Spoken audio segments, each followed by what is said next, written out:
2007 financial crisis will be remembered for the extent of damage that it brought onto the world of economy. What started as a mortgage problem in the US quickly spilled into other jurisdictions, causing difficulties of global proportions. The world's output, which usually grows every year, actually shrunk in 2009. Many people lost their jobs, their homes, and found their financial assets were at greatly reduced value. Those who lost their life savings were not only those in the troubled institutions, they were everywhere, which is why this crisis was seen as a second coming of the Great Depression.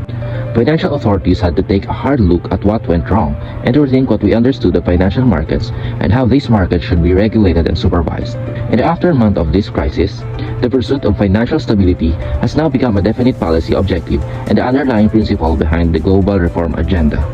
What is financial stability? Financial stability is one of the pillars of the BSP. To understand financial stability, we must first understand its objective: to have a financial system that meets the needs of the public. Well, that sounds simple. In reality, it is much more complicated.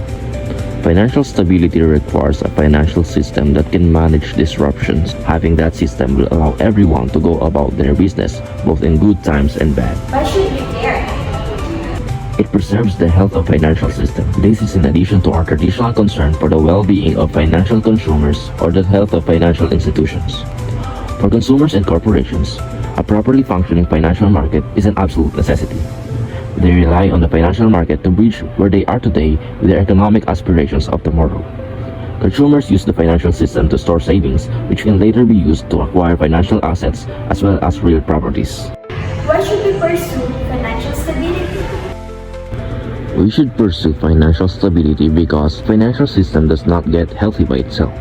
We need to take care of it, because there are risks to and by the system that can disrupt the delivery of financial products and services. These disruptions can then negatively impact the rest of the economy. What is monetary policy?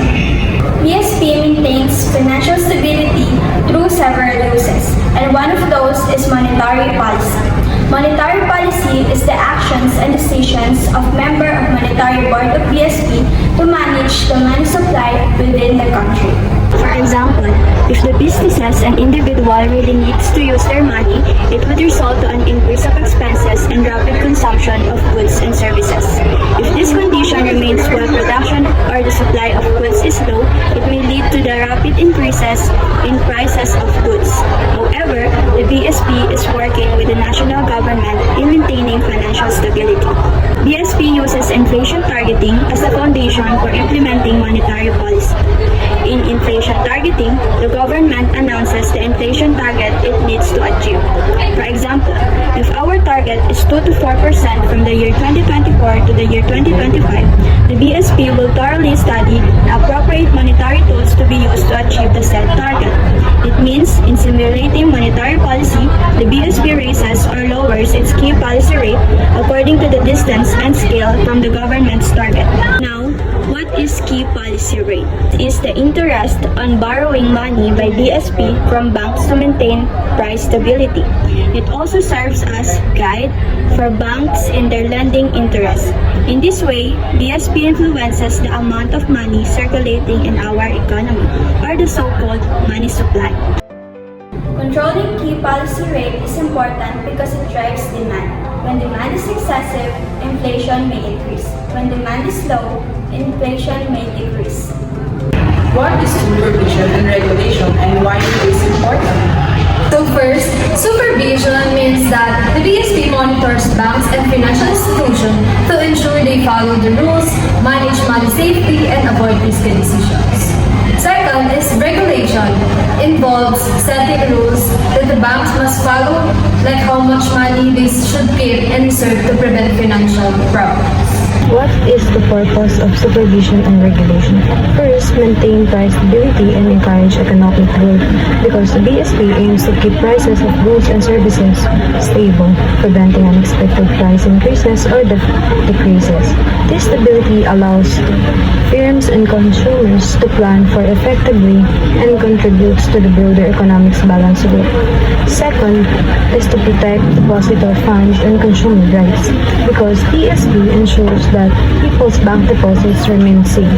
It also ensures that consumers are treated fairly and that their rights are safeguarded, particularly when it comes to financial services like as a loan and bank's account. Next is preventing financial problems. The BSP regularly check if banks are healthy and able to handle problems like economic shocks or bad loans so they don't collapse and affect the economy.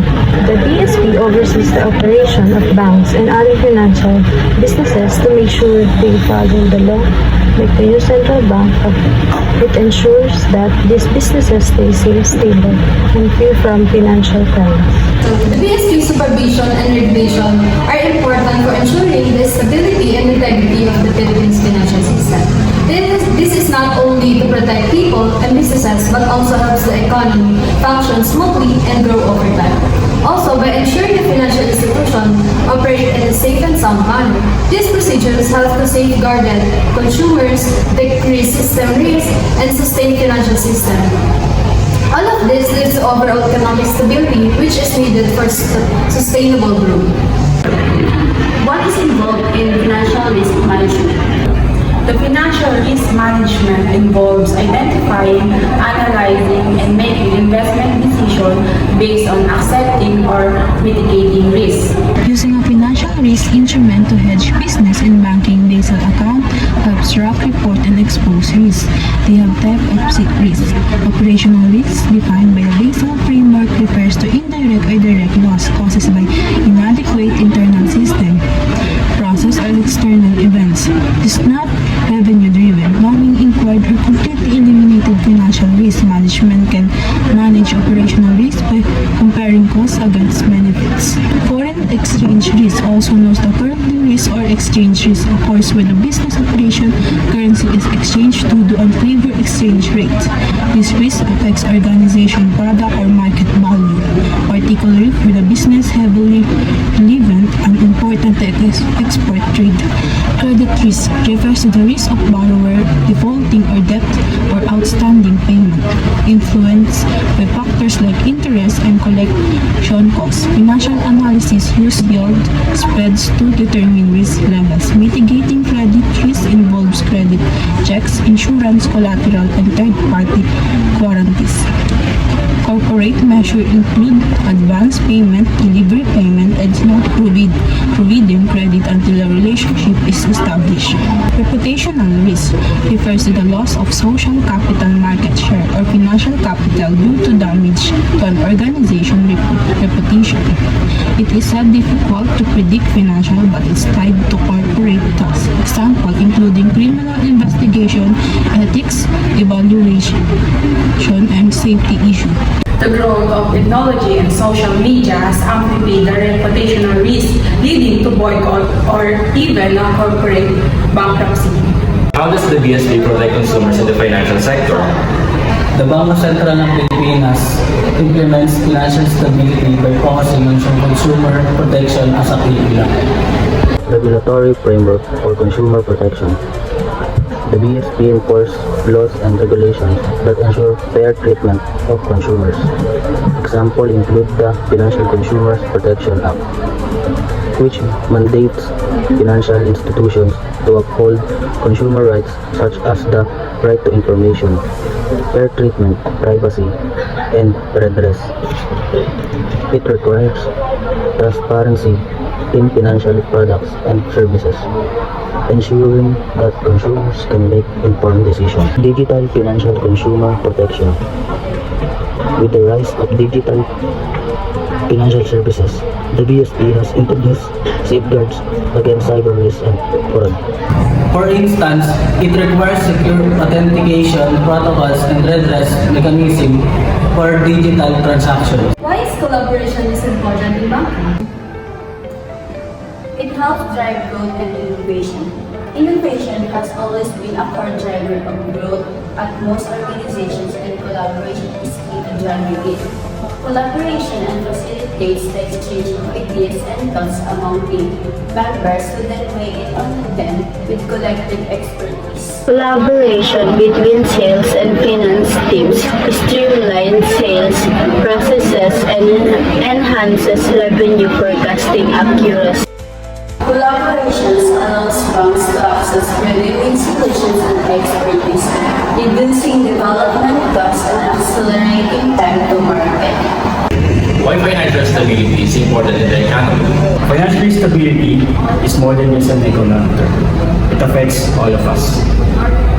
When the financial system is stable, it ensures that businesses can grow, people can find jobs, and families can live more secure lives. It is the foundation of a strong economy and a brighter future for everyone. The first one is it prevents economic disruptions. One of the biggest reasons financial stability is important is that it prevents disruptions in the economy.